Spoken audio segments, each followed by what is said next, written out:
মাতরম। ভারতবর্ষের ৭৮তম স্বাধীনতা দিবস উপলক্ষে পূর্বস্থলী ১ নম্বর ব্লকের হেমাদপুর তৃণমূল কংগ্রেস কার্যালয়ে ঠিক রাত ১২টায় পতাকা উত্তোলন করলেন রাজ্যের প্রাণী সম্পদ বিকাশ দপ্তরের মন্ত্রী স্বপন দেবনাথ। পাশাপাশি শহীদ বেদিতে মাল্যদান করেন।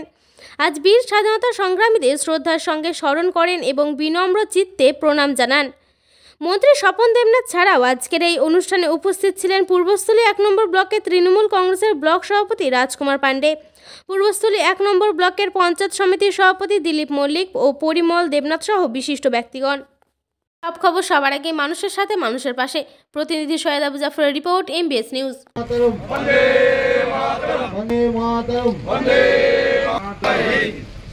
আমরা অনুরোধ করব আমাদের পরিমল দেবনাথ আইএনটিটিসি সভাপতি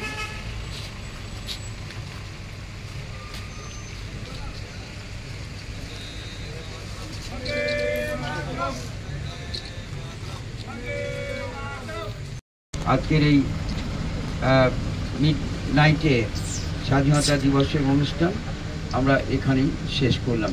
জয় হিন্দ, বন্দে মাতরম। বন্দে মাতরম। বন্দে মাতরম। জনগণকে শেষ করব।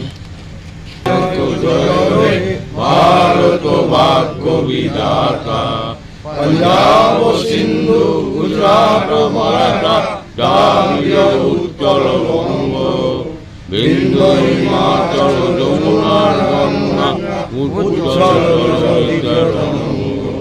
তব শুভ নামে জাগে, তব শুভ আশিস মাগে, জয় হে তব জয় গাতা। জনগণ মঙ্গল জয় হে ভারত ভাগ্য বিধাতা। জয় হে জয় হে জয় হে জয় জয় জয় জয় হে। জয় হিন্দ, জয় হিন্দ, জয় হিন্দ, জয় হিন্দ, জয় হিন্দ, জয় হিন্দ। বন্দে মাতরম, বন্দে মাতরম, বন্দে মাতরম, বন্দে মাতরম। এবারও রাত 12টার পর স্বাধীন ভারতের পতাকা উত্তোলিত হলো। শহীদ বেদিতে আমরা মাল্যদান করলাম, শহীদদের প্রতি শ্রদ্ধা নিবেদন করলাম। আগামীকাল সকালবেলায় 7টা থেকে বিভিন্ন অঞ্চলে বিভিন্ন জায়গায় আমাদের পতাকা উত্তোলিত হবে। শহীদদের প্রতি শ্রদ্ধা, কোথাও সাংস্কৃতিক অনুষ্ঠান আপনারা আমাদের ব্লকের বিভিন্ন জায়গায় করে নেবেন।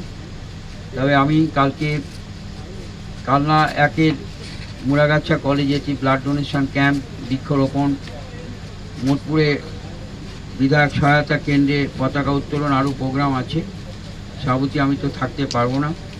আর সমুদ্রগড়ে আমাদের যে শহীদ স্মৃতিস্তম্ভ আছে সেখানে বাসুকে বলেছি ওখানে পতাকা উত্তোলন ইত্যাদি, বাসুকে নয়, বাসুকে বলতে ওটা অর্গানাইজ করে দিয়েছি। আর দিলীপরা নিশ্চয়ই এখানে থাকবেন। যে যার অঞ্চলে পতাকা উত্তোলন করবেন, শহীদদের প্রতি শ্রদ্ধা নিবেদন করবেন। আমরা সবাই মিলে, আমাদের মুখ্যমন্ত্রী মমতা বন্দ্যোপাধ্যায় তিনি পতাকা উত্তোলন করেন। ভারতের অখণ্ডতাকে রক্ষা করতে হবে, সম্প্রীতিকে বজায় রাখতে হবে। স্বাধীন ভারতে সকল মানুষ তার সম্প্রীতি বজায় রাখবে, অখণ্ডতা বজায় রাখবে। এসব বার্তা মানুষের কাছে আমাদের পৌঁছে দিতে হবে। একথা বলে আমি আশা করি যে আপনারা সকলে উপস্থিত হয়েছেন, তাদেরকে আমি অভিনন্দন জানাই। শহীদদের প্রতি আমার শ্রদ্ধা।